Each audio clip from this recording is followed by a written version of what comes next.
telephone, we have Cynthia McFarlane with Conill. She's with the EVP and managing partner at Geddes. But no, you interrupted me. I didn't mean to interrupt you. Cynthia? Hi. Hi, welcome to the show. How are you? Good. How are you guys? I need to say that again. We're wonderful. We have our creative of the week. Yes. Congratulations for that, by the way. Who is managing partner for Conill Advertising. Yes, and you thought the 2006 Advertising Age Multicultural Agency of the Year was big. Not next to this coffee mug you're going to get from us for Creative of the Week. Oh, thank you. I'm looking forward to it. It's huge. Got to tell you,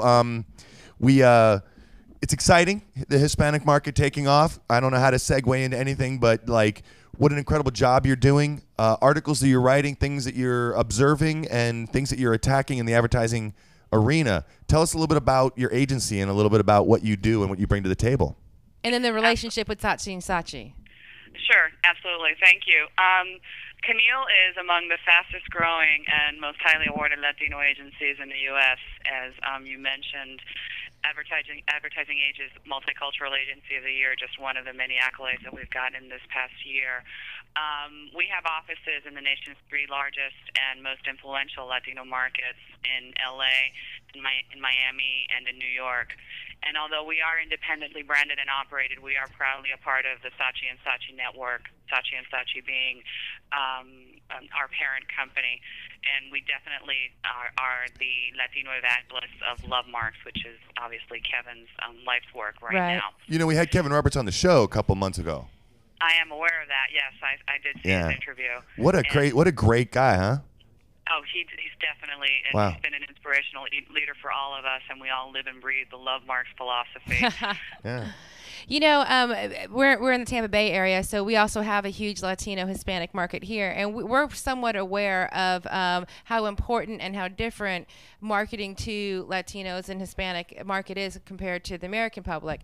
Tell us some things that you do differently as a Latino agency that some people might not know about. Mm-hmm. Well, first of all, you're absolutely right. The Latino market is a place to be. I can't think of a more exciting place within the communications industry to live in at this time and for the foreseeable future. The rates of growth are astonishing, and it really does represent the fastest and largest growth opportunity for marketers in the United States. The Latino population in the U.S. is growing at 4 times the rate of the non-Latino market, and today 1 in every 4 babies that is born here in the U.S. is Hispanic, and by the year 2020 it's expected that 1 in 5 Americans will be of Hispanic origin. And the fact that this is such a young market is having a tremendous impact on mainstream culture. And in fact, today 1 in 5 Americans under the age of 24 are Hispanic. So obviously, this is a tremendous opportunity for us as an industry, as an advertising industry. It's a tremendous opportunity for our clients, and in order for us to really be able to develop insights that will connect our brands with consumers in the Latino space, we really need to understand what's driving the underlying culture. So Rob referred earlier to an article that we recently had published in Ad Age that was on a phenomenon that we've been studying, that we've called interculturation. To give you a top-line explanation of what interculturation is, it really is about the coalescing of what we call the host culture, which would be mainstream American culture, and the immigrant culture, in this case Latino, when these two come together, each take things from each other, or the best of each other, and the result is the intermixing of customs and values that today are transforming the cultural landscape of the United States. Right, it's surely but slowly kind of taking over what Americans consider traditional, because we all have we know Latino friends. It's no longer dubbing English spot into Spanish and making that acceptable. They're standing up saying, "Hey, listen, we want to be taken seriously. We are serious. We're the in words that you guys use, we're the cilantro in a sense, right?" That's the cilantro in the soup, absolutely. Yeah, what a great analogy. That was a great metaphor. Why don't you give us that? Why don't you explain that metaphor? Well, I mean, basically, if you take a pot of soup, and you can have your base ingredients and your chicken and your vegetables and whatnot, and what a difference it makes in the flavor of the soup if you add a bit of cilantro.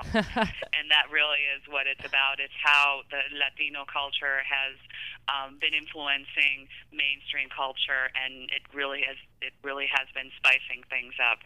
I mean, Latinos are sensual, they're very sensual beings, and it is obviously having a huge impact on the marketplace. And you see it, for example, in the music world. Shakira, I'm sure that you're familiar with her. Yep. Her name is the third most searched term on YouTube in 2006. Oh, wow. But how did Conill become the leaders in Hispanic marketing? I mean, you're the agency to go to right now. Well, again, it really is about a philosophy that's ingrained in the organization about the understanding the underlying culture and developing insights that can connect our clients' brands with these consumers. I mean, most of my staffers have either grown up in Latin America or have lived in Latin America for many years. So obviously my staff is very versed and has an in-depth understanding of Latino culture. But beyond that, we are an agency that has a firm belief in strategic planning and getting close to the consumer and understanding what makes them tick, and understanding what it is, what the triggers are that we need to push in order to be able to establish emotional connections with them. What's some of your campaigns that we might have seen or heard about, or that you've won an awards for recently that everybody'd be like, wow, that's exciting? Yeah, well, at the end of the day, what you see is a creative result, and obviously that there are a lot of campaigns that right. we're tremendously proud of. We're really fortunate to work with some tremendously sophisticated marketers, the likes of Toyota and Procter and Gamble. We've got some phenomenal work that we've done for Toyota that not only has gotten us a significant amount of creative recognition, but as well has really moved the needle for their businesses. For Toyota, for example, in 2006, we were able to air the first ever bilingual spot targeted to Hispanics in the Super Bowl, which was for the launch of their hybrid Camry. There's also what also is the amount of disposable income that the Latino community has, and their age make them an ultimately better target, or is it just the advertising is getting smarter and therefore they're attracted more to the advertising and making purchasing decisions?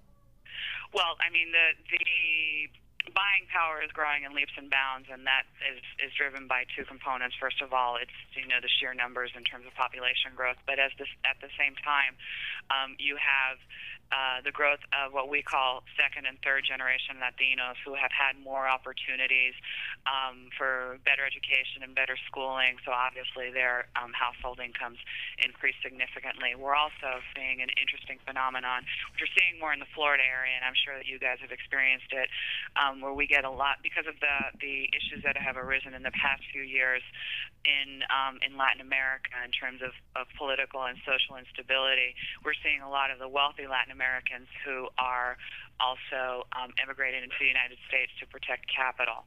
So that is also, there's a lot of money that's coming in to markets like Miami, and that's also fueling the buying power, which we're expecting to exceed it should be over $1 trillion in the next couple of years. Cynthia, we need to get you on for a longer segment or another segment in the next coming weeks, because this is a huge, near and dear subject to our hearts too, being in Tampa Bay area and having the Cubans and everybody here. So yeah, and also doing what we do for a living, Right. Congratulations. I'd love to. Congratulations to you on Creative of the Week. I want to see a picture of you drinking out of the mug. Yes, right next to your. Right next to your 2006 Multicultural Agency of the Year award. Just kidding. Okay, good. Thank you, Cynthia. It was such a pleasure to have you. Thank you so very much. Yes, have a wonderful day. Thank you. Thanks.